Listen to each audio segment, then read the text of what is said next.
¿Recuerdan que les dije que con tantos asesinatos, Cienfuegos fue llamada la perla roja de Cuba? ¿Sí? Por la misma razón, muchos decidieron mantenerse alejados de aquí. Pero si algo nos dio una visión más humana, fue nuestro destaque como plaza cultural. Hasta este teatro y a Luisa llegaron artistas de talla mundial que junto a los nuestros llenaron el vacío en los corazones de la gente. Claro que los pobres no teníamos dinero para teatros. Por eso nos conformábamos con ir a recibirlos a la estación, verlos pasar o acercarnos aquí para escucharlos. A veces hasta juntábamos nuestros ahorros para verlos desde la cazuela del teatro, porque en verdad fueron muchos los famosos que por aquí pasaron. Tras 20 años de programa, revisitamos las huellas de algunos famosos en La Perla. La historia de nuestra historia 20 años después. Famosos en La Perla. Las tablas del Teatro Luisa aún cargan el aliento de Ana Pavlova con su actuación del 22 de marzo de 1915. Una rusita que cuando quería hablar a las multitudes, bailaba.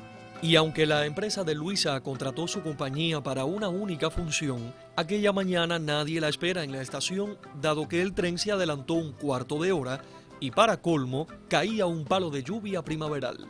Entre el chapoteo de agua y fango, llegó la compañía al Hotel Unión.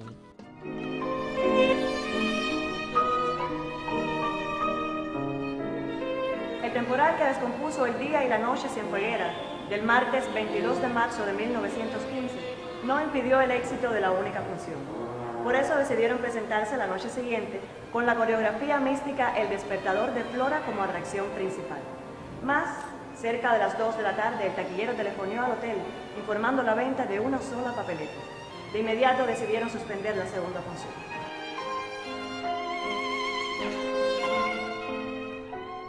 La Pavlova, que era en realidad una mujer buena y sencilla, que su bienestar consistía en procurar la felicidad de los demás, dándole primordial importancia a la vida en familia, sobre todo cuando entre bambalinas se asomaba para ver a los niños asistiendo con sus padres, se tornó reservada, cayó por unos minutos y confirmó con la cabeza la anulación del compromiso nocturno para irse a cumplir con el público varero. Al día siguiente, la compañía de Mariposa Pavlova regresó a La Habana con medio vagón del tren lleno de aquellos baúles repletos de decorados y trajes que usaban en sus ballets románticos. Y aunque en Cienfuegos solo tuvieron la función del 22 de marzo de 1915 como debut y despedida, la bailarina rusa soñaba con el fin de la guerra para reorganizar el teatro y el baile en su país, según aseguró a la prensa. Otra que estuvo en Cienfuegos fue la divina Sarah Bernhardt. Todos nos preguntábamos qué hacía aquella señora de 73 años, un riñón abierto y una pierna de goma, paseando su gallardía por los principales coliseos de América. La tournée de Sarah Bernhardt por Cuba en 1918 fue en beneficio de la Cruz Roja Francesa, para mitigar los dolores que estaban sufriendo en aquel momento los niños huérfanos, los héroes de su patria, durante los sucesos de la Primera Guerra Mundial. Pero podemos decir que Sarah Bernhardt fue durante toda su vida una mujer generosa, muy dadivosa. Y todo ocurre a partir de la guerra franco-alemana, cuando ella decide convertir el Teatro Ordeón en un hospital de sangre. Durante esa experiencia, ella se enfrenta a los horrores de aquella masacre por la que estaba pasando su país, y a partir de ahí, en diversas ocasiones, ella abre su bolsa ante guerras, epidemias, catástrofes, que acontecían no solo dentro de las fronteras de Francia, sino también mucho más allá de sus demarcaciones. Ahora, ¿por qué Cienfuegos? A partir de 1912 se funda acá la Segunda Brigada de la Cruz Roja Cubana, producto de la experiencia anterior que se había tenido de ayuda a las víctimas del terremoto de Sicilia. Pero además existía acá en Cienfuegos una división precisamente de la Cruz Roja Francesa.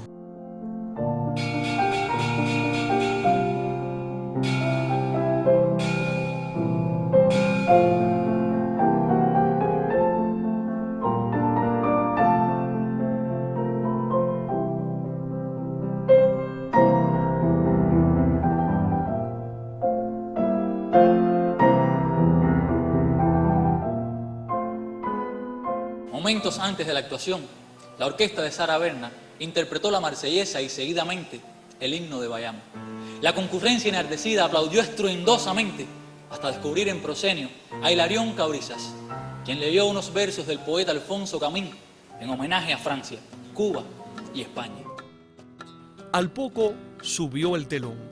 Albertina Rasch y su compañía de bailes abrieron el programa hasta que volvieron a retumbar los aplausos y al fin, sobre el escenario del Terry, la trágica más célebre de todos los tiempos.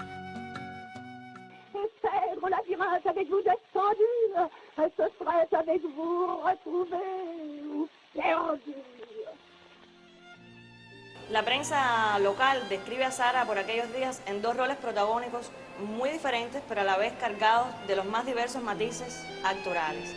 Uno de ellos es en La muerte de Cleopatra y el otro del teatro al campo del honor. Pero los cronistas realzan cómo, a pesar de los años transcurridos, la diva mantenía aquella potencia de su voz, aquella fuerza, aquel brillo en su mirada, aquel gesto gallardo que la caracterizaba, pero que además tan orgánicamente ella sabía asumir, y sobre todo aquella presencia escénica, aquella energía que cautivaba, que hechizaba al público, de manera que si la Bernard lloraba o reía en escena, era inevitable que el público llorara o riera junto con ella. Para 1920, Cuba y el mundo respiraban más tranquilos después de la primera conflagración mundialista y la epidemia de gripe española. Aún así, la ciudad celebró su primer centenario y ya nacía el gusto por el bel canto.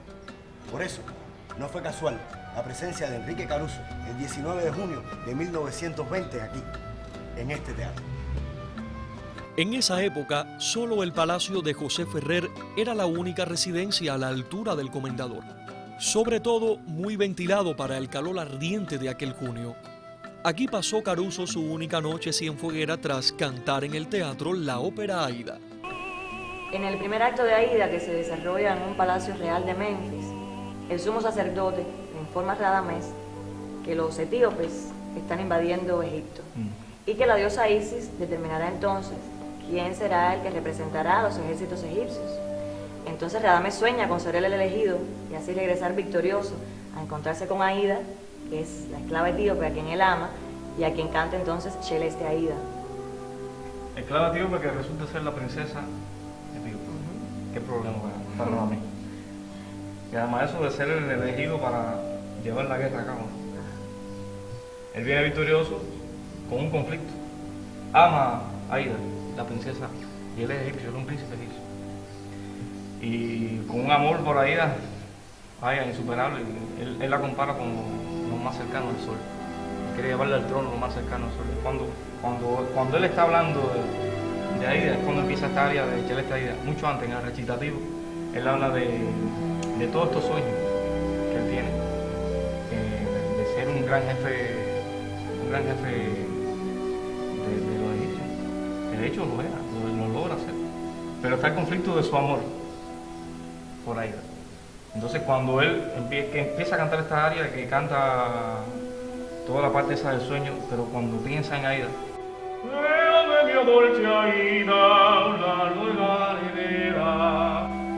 que él canta esa parte, lo lleva a la reflexión.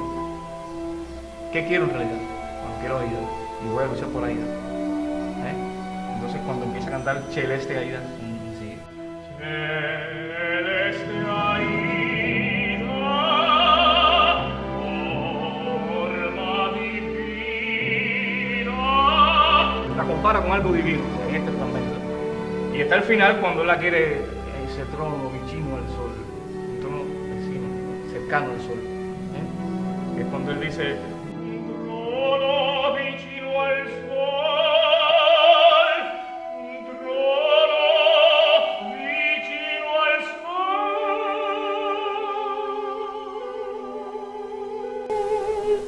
Se va esa frase con toda la orquesta. Es decir, es lo más grande, pero lo más sublime. Entonces lo lindo de esta historia, esa historia de amor con Aida y Radamés, además de existir un conflicto entre las dos naciones, Egipto y Etiopía. Al término de la función, Caruso regaló a sus colaboradores algunos de sus discos.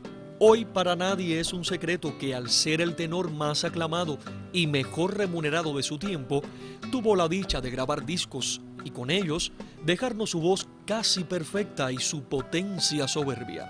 Además, ¿quién duda que fuera el hombre más codaqueado de su época?